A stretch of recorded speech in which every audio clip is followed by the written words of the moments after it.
Good morning, students. My name is Akash Tiwari, and I welcome you all in today's class.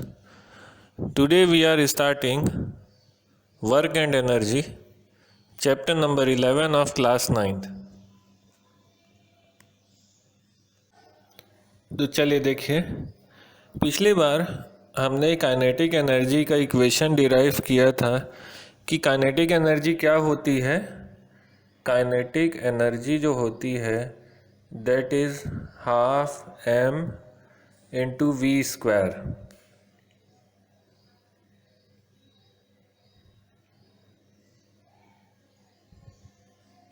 Half m V square, ठीक है, जहाँ पे m मास थी और v velocity थी, ठीक है, के ई मतलब काइनेटिक एनर्जी। तो चलो देखो, अब इसके एक दो न्यूमेरिकल देख लेते हैं अपन एनसीईआरटी के।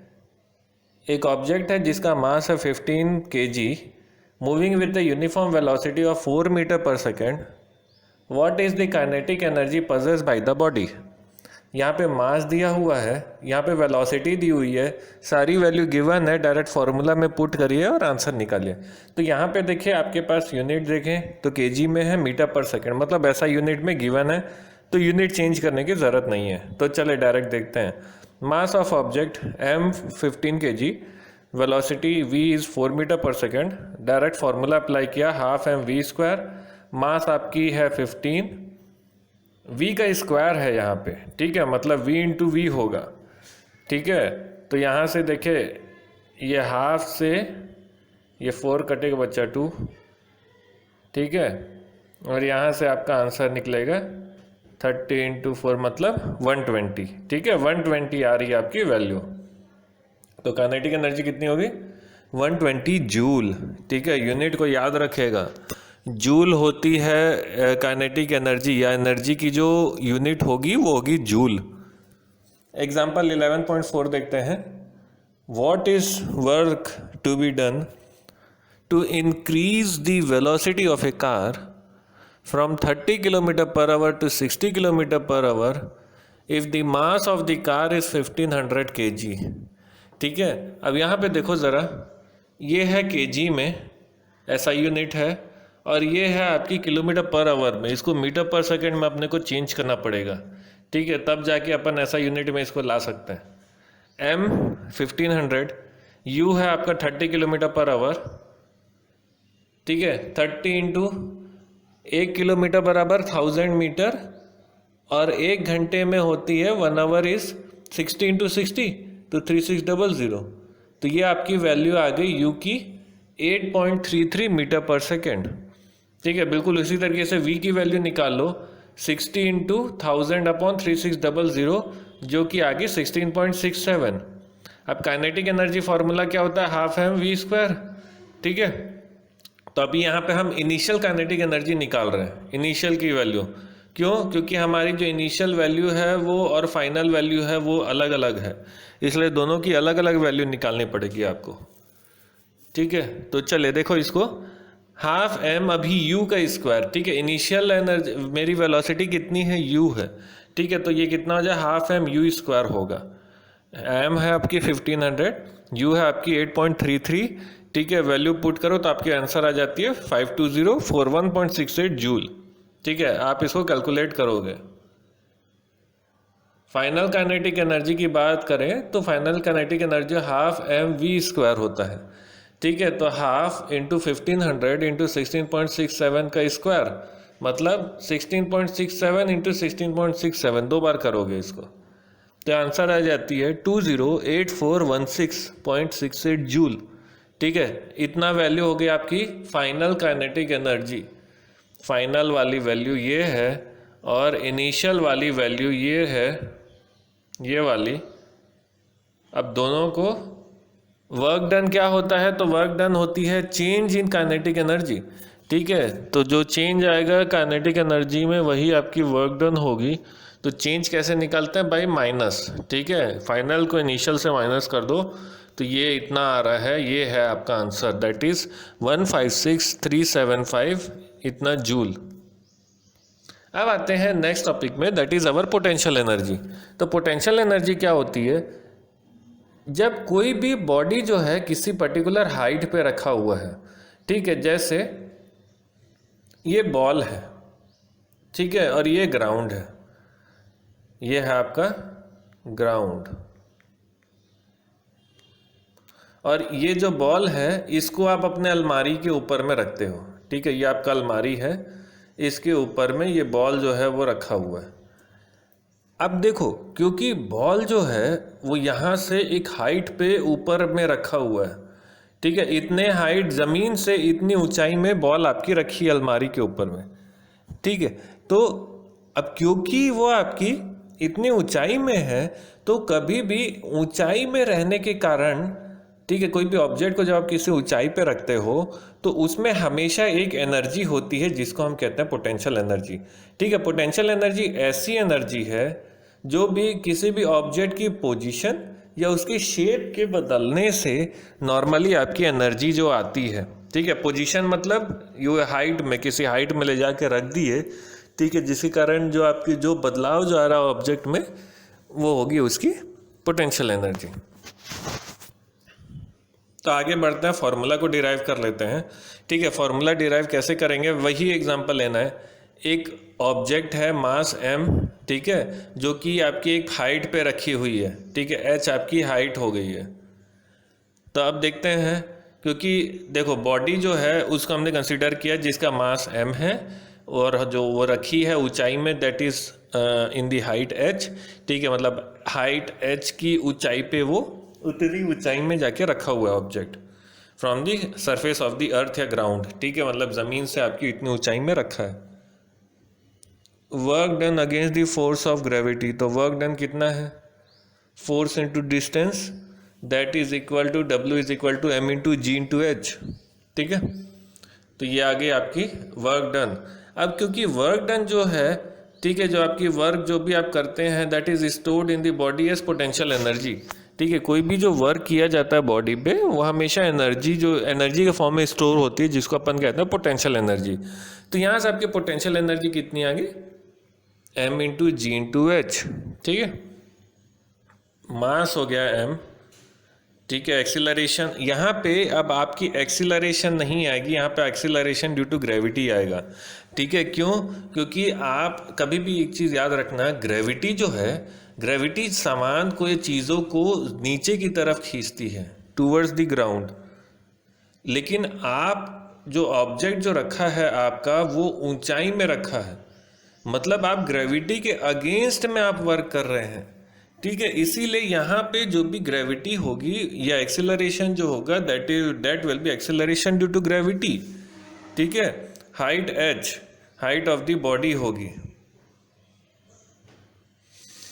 चलो एग्जाम्पल देखो, तो आपके पास फॉर्मूला क्या आ गया कि पोटेंशियल एनर्जी बराबर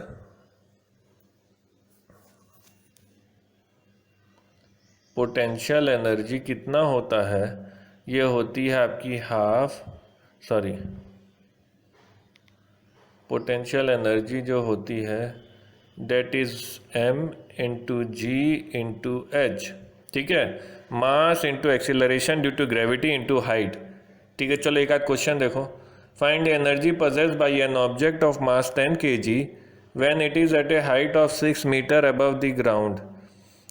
जी दिया है 9.8 मीटर पर सेकेंड, जी इज कांस्टेंट, ठीक है, इसको याद रखेंगे। जी की वैल्यू या तो 9.8 होगी या तो फिर 10 होगा, ठीक है, दोनों में से कोई भी वैल्यू आपको क्वेश्चन में दे सकता है, और नहीं दिया तो आप 9.8 लेके रखोगे। अगर क्वेश्चन में इसको याद रखिएगा, अगर न्यूमेरिकल में क्वेश्चन में अगर आपकी जी की वैल्यू गिवन नहीं है तो आपको अपने से लेके चलना है इसको 9.8, ठीक है, ये वाली वैल्यू का आप रखोगे उसमें। चलो मास ऑफ ऑब्जेक्ट m दिया हुआ है 10 kg, डिस्प्लेसमेंट है h that is 6 metre, acceleration due to gravity 9.8, ये अपन मैंने बता दिया आपको, ठीक है। सब कुछ गिवन है, m into G into H, ठीक है, तीनों वैल्यू है। डायरेक्ट फार्मूला में वैल्यू रखो और आंसर निकाल लो। तो ये हो गया 10, देखो यूनिट भी कन्वर्ट करने की ज़रूरत नहीं है, सबके सब ऐसा यूनिट में है, तो डायरेक्ट यहाँ से वैल्यू आ गई 588 जूल। एग्जाम्पल 11.6 देखो, एक ऑब्जेक्ट है जिसका मास है 12 kg, जो कि एक सर्टेन हाइट पे रखी है फ्रॉम द ग्राउंड। अगर पोटेंशियल एनर्जी ऑब्जेक्ट की 480 जूल है तो हाइट आपको निकालनी है। ठीक है, तो देखो मास दिया हुआ है और यहाँ पे आपकी एट ए सर्टेन हाइट बोल रहा है, मतलब हाइट आपके पास गिवन नहीं है। Potential energy of the object, potential energy दी हुई है, आपको हाइट कैलकुलेट करना है। Mass acceleration due to gravity आपकी कांस्टेंट है। ठीक है, मास गिवन है, ग्रेविटी गिवन है और पोटेंशियल एनर्जी गिवन है। तो आप यहाँ से आपको हाइट निकालनी है। हाइट अपन निकाल सकते हैं, ठीक है, डायरेक्ट फॉर्मूले से। चलिए देख लेते हैं इसको। मास है 12 kg, एनर्जी तो ये 480, जी आपकी कांस्टेंट है, सारी वैल्यू गिवन है, सिर्फ आपको हाइट निकालनी है। ठीक है, 480 joule into this is equal to 12, क्योंकि 12 kg आपकी मास है, जी हो गए 9.8 और हाइट आप यहाँ से कैलकुलेट कर सकते हो। जब सारी वैल्यू को इधर ले जाओगे यहाँ पे तो आपकी वैल्यू क्या आएगी, एच बराबर 4 मीटर। ठीक है, 4 मीटर की हाइट पे आपकी बॉडी जो है वो रखी हुई है।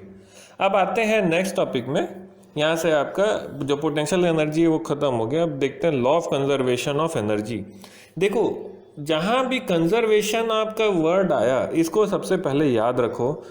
कंजर्व करने का मतलब होता है जिसको आप बना नहीं सकते, जिसको आप बिगाड़ नहीं सकते।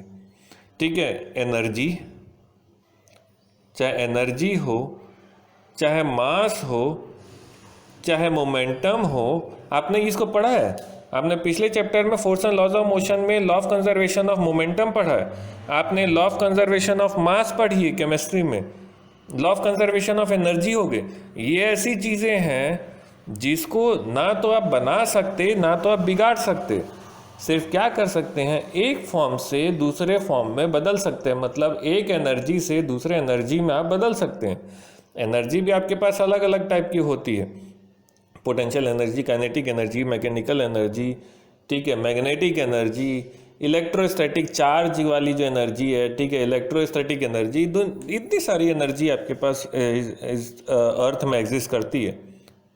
तो देखो यहाँ पे whenever energy changes from one form to another the total amount of energy remains constant. इसका मतलब क्या हुआ कि law of conservation of energy क्या बोलता है, जब भी एनर्जी बदलती है, ठीक है, वो भी एक फॉर्म से दूसरे फॉर्म में, जब भी एनर्जी बदलती है तो उनकी जो टोटल अमाउंट है एनर्जी की वो हमेशा कांस्टेंट रहेगा।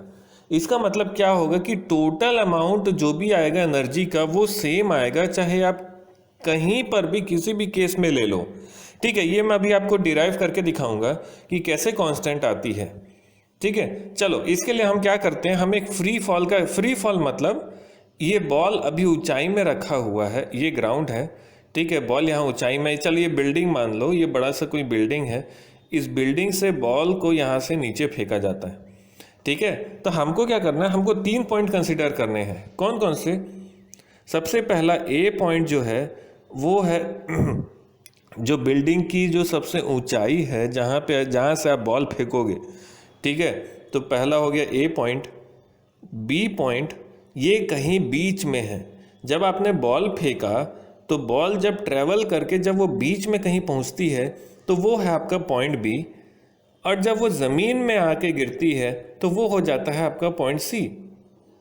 ठीक है, चलो आगे बढ़ते हैं। तो यहाँ से देखो हमने क्या किया, एक ये बॉडी कंसीडर किया है जिसका मास है स्मॉल m। ठीक है, ये जो टोटल बिल्डिंग है इसकी हाइट हमने ली है h। ठीक है, h हाइट है बिल्डिंग का। अब हमने क्या किया कि अगर कोई भी ऑब्जेक्ट है, ठीक है, वो अगर आधा सफ़र अपना पूरा कर रहा है तो हम ये मान के चलते हैं कि यहाँ से लेके, मतलब बिल्डिंग की ऊंचाई से लेके जो टोटल हाइट है, यहाँ से लेके जो यहाँ तक है, ये बी पॉइंट तक, इसको हमने x कंसीडर कर लिया। ठीक है, कि अगर ये बी पॉइंट तक अगर बॉल आपकी ट्रेवल करके आती है तो इसको हम ये x डिस्टेंस लेके चलते हैं। ठीक है, यहाँ से लेके यहाँ तक हमने x मान लिया है। ठीक है, ये हमने कंसीडर किए हुए हैं सारी चीज़ें। अब क्योंकि ये h है, सीधी कॉमन सी बात है, ये h है, ये x है, तो ये वैल्यू कितनी हो जाएगी, ये पूरे में से इसको माइनस कर दोगे तो आपकी वही वैल्यू आ जाएगी, तो ये हो जाएगा h माइनस एक्स। ठीक है, तो इसलिए ये हो गया x, ये पूरा है h, और ये हो जाएगा आपका h माइनस एक्स।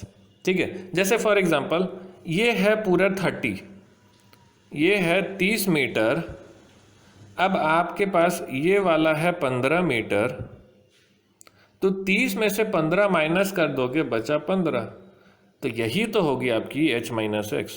ठीक है, जो इतना बचा हुआ वही मैं आपको बताने की कोशिश कर रहा हूँ।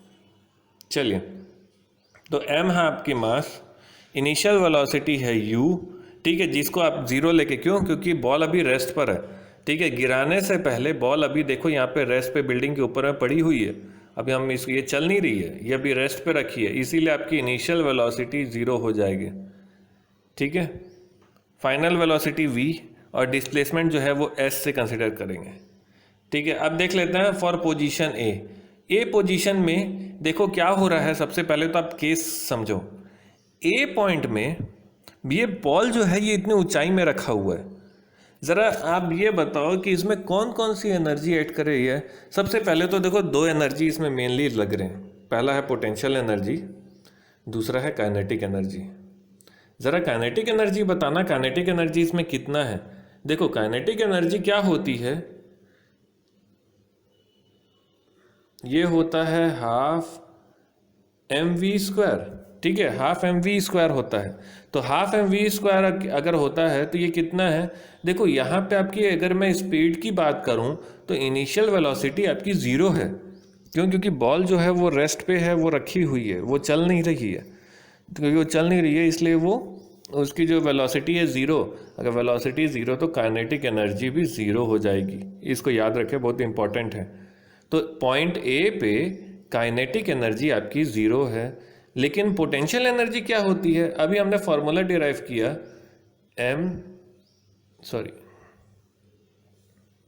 पोटेंशियल एनर्जी बराबर m इंटू जी इंटू एच। ठीक है, m इंटू जी इंटू एच होता है। तो यहाँ पे मास को हमने m लिया है।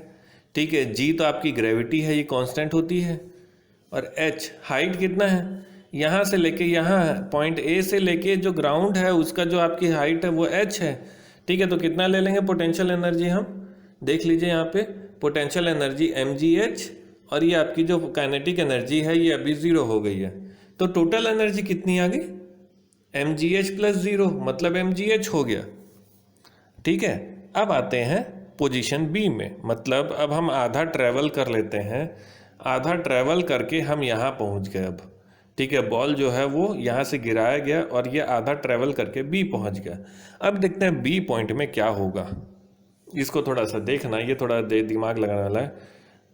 इसके लिए देखो हमें आपकी वेलोसिटी की वैल्यू निकालनी पड़ेगी, क्योंकि यहाँ पे आपकी इनिशियल वेलोसिटी फाइनल वेलोसिटी दोनों ऐड करेगा। तो अगर दोनों ऐड कर रही है तो सीधी सी बात है यहाँ पे एक्सीलरेशन भी आएगी, तो यहाँ से आपको वैल्यू जो है वो कैलकुलेट करनी पड़ेगी।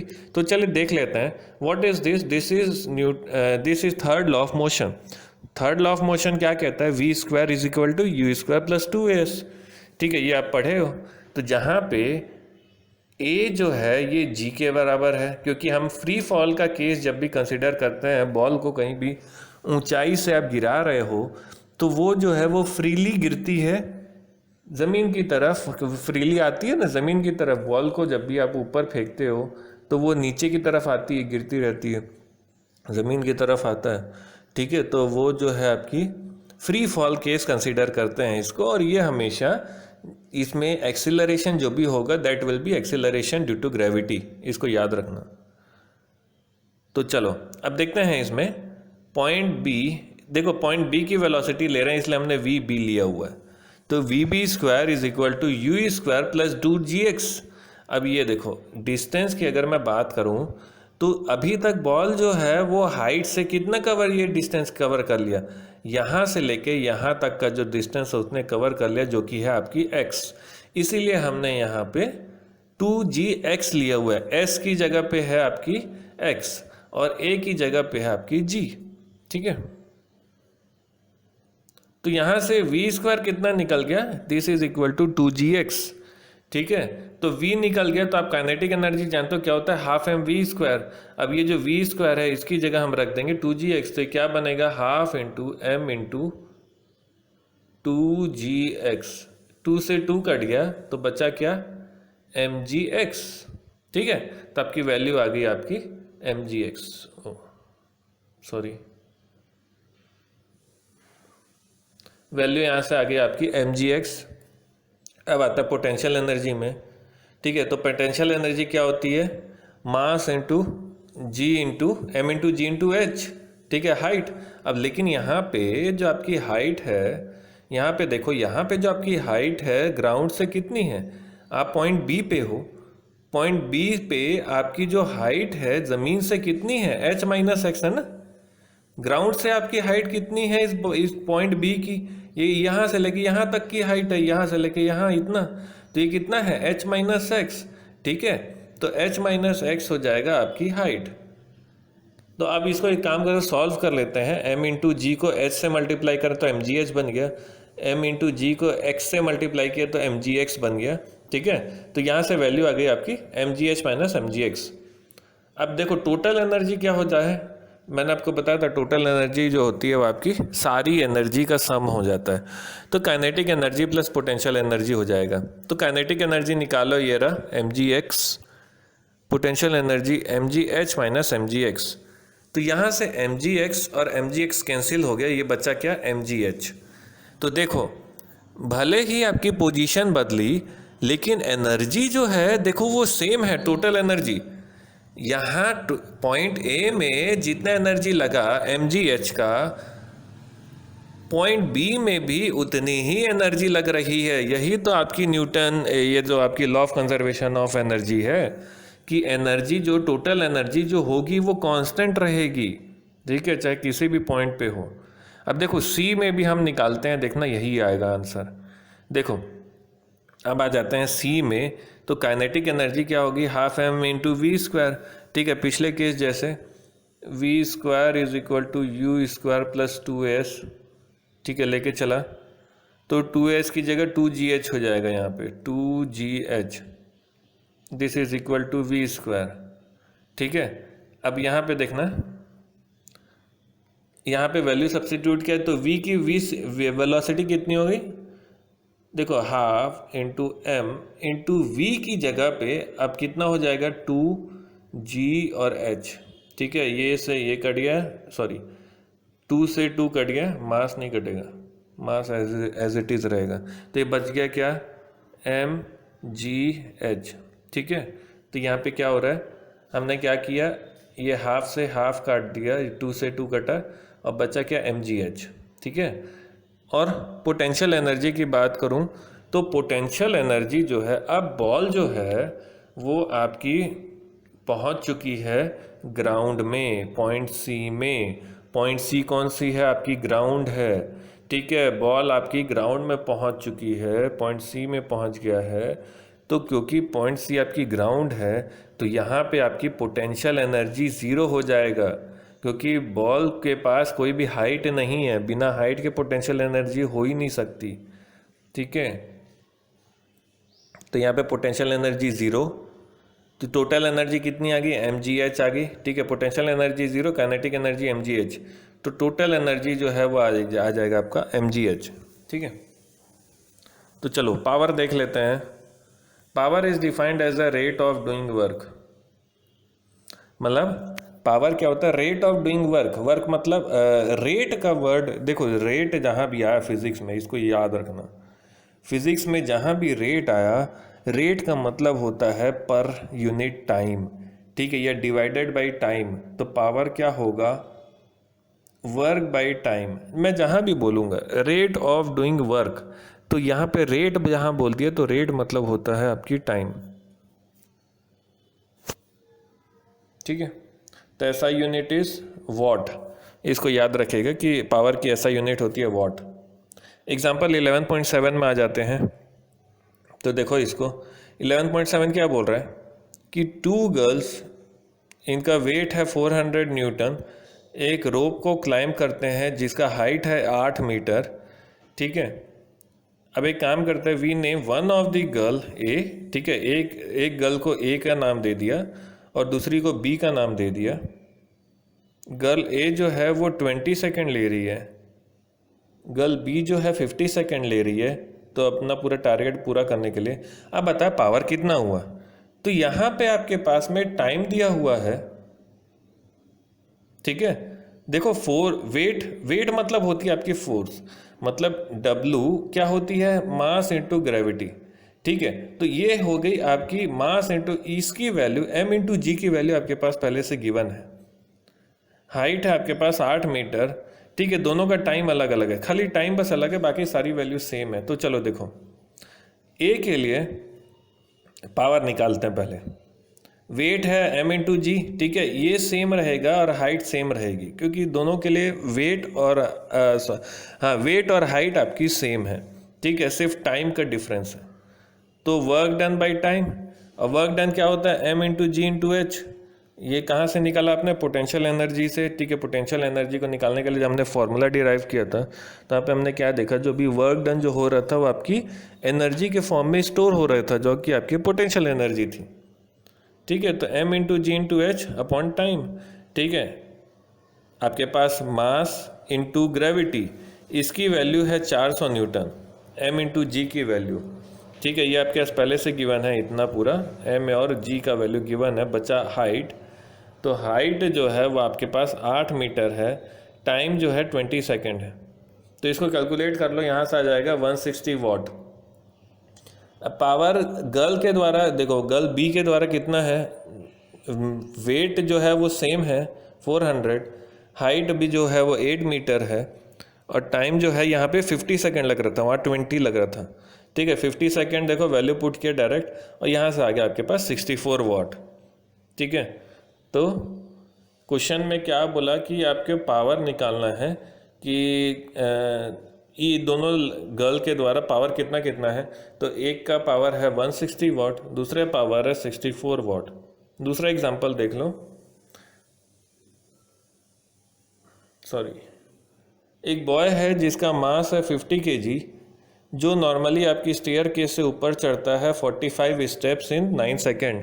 देखो यहाँ पे थोड़ा सा ट्विस्टेड क्वेश्चन है, आपके पास हाइट डायरेक्ट नहीं दिया है, उसने बोल रहा है कि ना सीढ़ियाँ कितनी है। तो सीढ़ियाँ अगर गिनोगे तो बोल रहा है कि 45 सीढ़ी है टोटल, ठीक है, और उसको वो सीढ़ी चढ़ने में 9 सेकेंड लग रहा है। अब हाइट आपको कैलकुलेट करनी पड़ेगी, और हर एक सीढ़ी जो है वह आपकी 15 सेंटीमीटर की, मतलब ये पूरी सीढ़ी है, ठीक है। यहाँ पे अलग अलग सीढ़ी बना हुआ है ऐसा। तो ये वाली जो सीढ़ी आपकी पहला, ये है आपकी 15 सेंटीमीटर की। ऐसे ही टोटल आपके पास 45 सीढ़ी है। अब बोल दिया कि बताओ तो हाइट कितनी है, तो ये दोनों को आपस में मल्टीप्लाई कर दोगे, आपके पास हाइट आ जाएगी, ठीक है। तो देखो हाइट निकालने के लिए सबसे पहले तो ये सेंटीमीटर को पहले मीटर में चेंज कर दो, तो ऐसा यूनिट आ जाए अपने पास। 45 इंटू 15 करोगे मतलब 0.15, 45 इंटू 0.15, ठीक है। आंसर कैलकुलेट करते हैं इसका।